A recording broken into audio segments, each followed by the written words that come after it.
Assalamualaikum warahmatullahi wabarakatuh. Sahabat sinergi mitra PT BES di seluruh Indonesia, baik dari Sabang maupun sampai Merauke. Jumpa lagi dengan saya Haji Mamunir, sebagai konsultan eco farming dari PT BES. Sebelumnya saya mengucapkan selamat menjalankan ibadah puasa. Kebetulan ini hari kedua ya bulan puasa, tapi tidak mengurangi aktivitas kita, tetap berjalan. Apalagi para petani tetap harus melakukan kegiatan-kegiatan yang sudah biasa dilakukan di sawah. Alhamdulillah hari ini adalah hari pas pemupukan ketiga eco farming. Makanya bisa dilihat nih, Pak Kriswanto sedang mempersiapkan aplikasinya di lahan saya, di lahan sawah. Baik Bapak Ibu sekalian,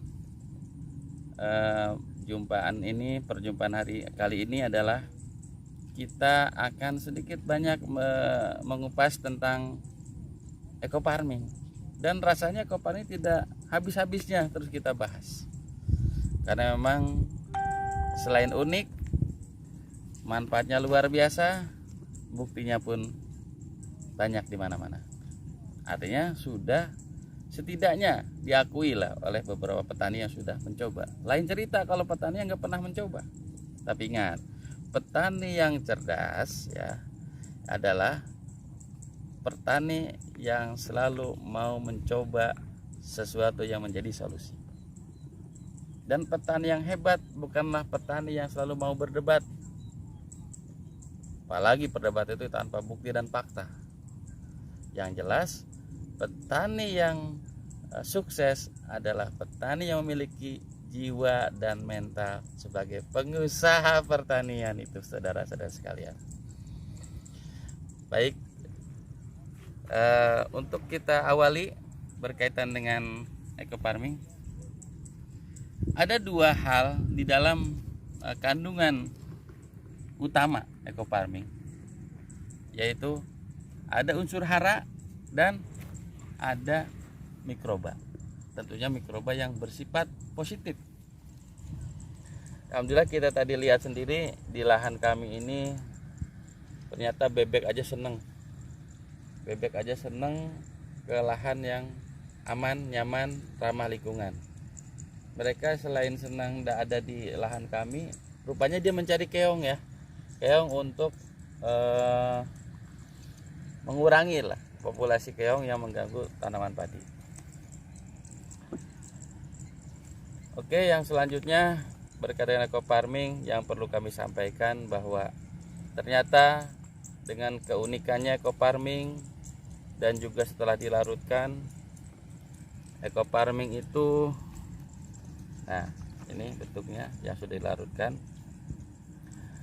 Ada beberapa cara-cara yang umum dan ada yang khusus. Nah, yang umum biasanya petani itu disemprotkan ya, disemprotkan baik itu ke lahan maupun ke tanaman itu sendiri. Itu yang umum, itu disemprotkan. Saya kira yang umum ini sudah tidak aneh lah. Yang penting kemarin saya seperti bahas tentang 5T, yaitu tepat jenis, tepat sasaran, tepat waktu, tepat cara, dan tepat formulasi. Nah, di sini yang penting itu 5T-nya harus tepat. Metode yang tadi umum itu penyemprotan maupun penyiraman sudah ada umum lah. Ada teknik khusus, yaitu bagaimana kita pemupukan eco farming dengan cara yang rada unik, Pak. Yang unik, yaitu dengan cara ada istilah sistem biopori. Nah, biopori ini biasanya itu dilakukan di lahan-lahan perkebunan, kebun sawit, kebun karet, dan lain sebagainya. Di mana biopori ini sebetulnya berasal ataupun mengandung satu definisi ya. Bio itu hidup, pori itu adalah rongga-rongga tanah. Jadi istilah biopori itu sebenarnya adalah rongga-rongga tanah atau pori-pori tanah yang sudah secara alami dibuat oleh fauna ataupun biota tanah yang ada di lingkungan tersebut. Mulai dari cacing, ada lagi rayap, ada lagi binatang lainnya. Ternyata pori-pori ini sangat bermanfaat untuk sirkulasi udara maupun sirkulasi air. Nah, rupanya di balik sistem biopori yang tadi alami itu bisa dimanfaatkan untuk pemupukan, khususnya tanaman tahunan. Jadi yang dimaksud biopori dengan sistem pemupukan biopori tersebut adalah bagaimana kita membuat lubang di sekitar tanaman itu sendiri minimal ada 4 sisi dengan ukuran 2 in, kedalaman 30-50, terus dibuat sedemikian rupa supaya seimbang, dan setiap lubang biopori tersebut dilarutkan ini kurang lebih setengah liter. Jadi kalau 4 lubang berarti 2 liter. Tentunya ini udah dicampuri dengan biang ya. Ini biangnya. Ya. Nah, untuk pembuat biopori ini ya, itu dilakukan sesuai dengan interval waktu ya kurang lebih sekitar sebulan sekali.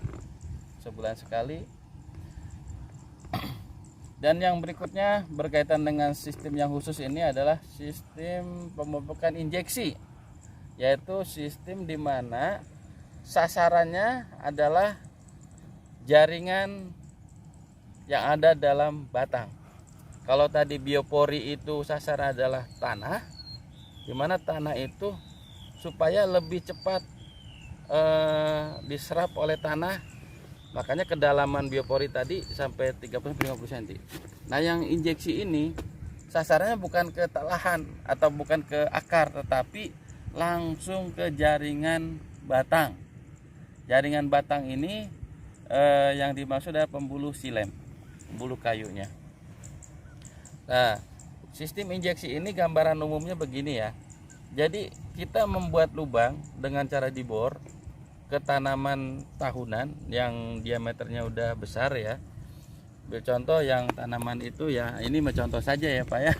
Ini contoh adalah nah ini sebesar inilah misalnya, atau tanaman lainnya.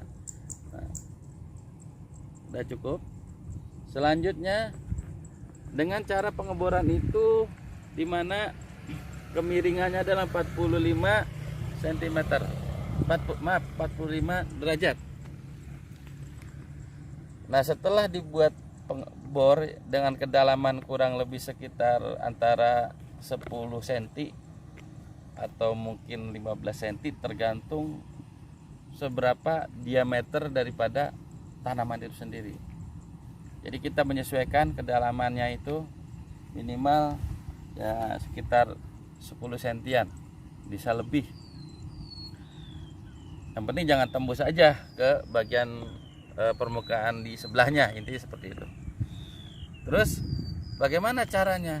Jadi larutan biang ini nanti dimasukkan ke dalam lubang yang tadi dibor, tapi supaya lebih ini digunakan biasanya dengan paralon ya, paralon ataupun selang, sama aja lah.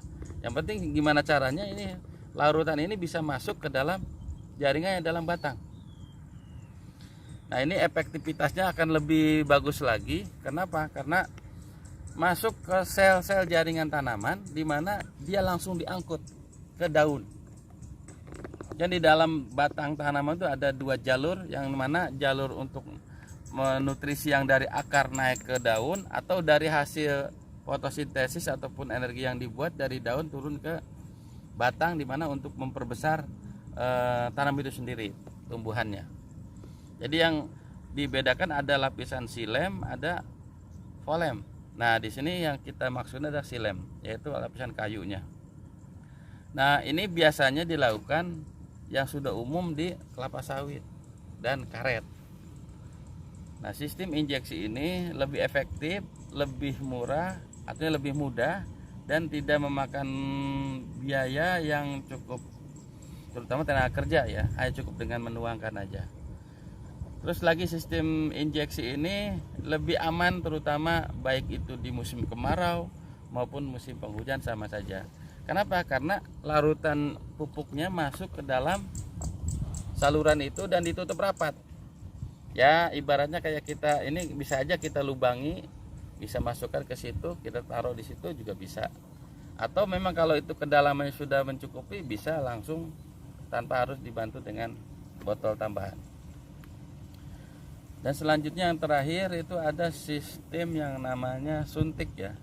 Suntik itu hampir mirip dengan injection, cuman bedanya kalau injeksi dengan lubang yang agak besar, kalau suntik itu seperti kita suntikan.